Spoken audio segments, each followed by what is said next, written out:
Pour le seated row à plaque de Prime, on va commencer par regarder les ajustements. Au niveau de l'ajustement, le premier, vous avez ici l'appui qui va être au sternum. Donc, vous pouvez avancer, reculer. C'est vraiment une question de longueur de bras parce que quand vous allez être installé, l'idée, c'est de faire le mouvement le plus complet possible. Donc, vous ne voulez pas que à la fin du mouvement, le poids vienne se cogner en bas et qu'il reste un petit jeu au niveau du coude. Donc, je vais vraiment avec cet ajustement-là. Il n'y a pas peur de mettre une bonne marge de manœuvre.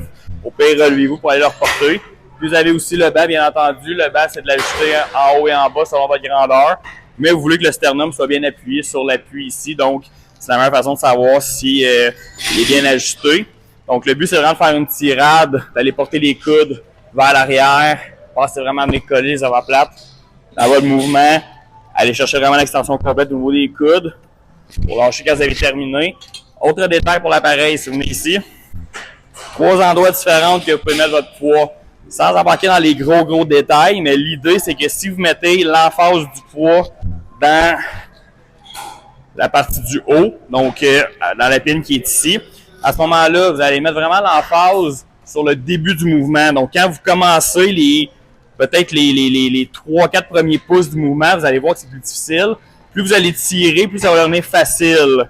Si, au contraire, vous mettez l'emphase dans la charge du bas, à la pine du bas, ben là, à ce moment-là, c'est l'effet contraire que ça va faire. Vous allez commencer, ça va être facile.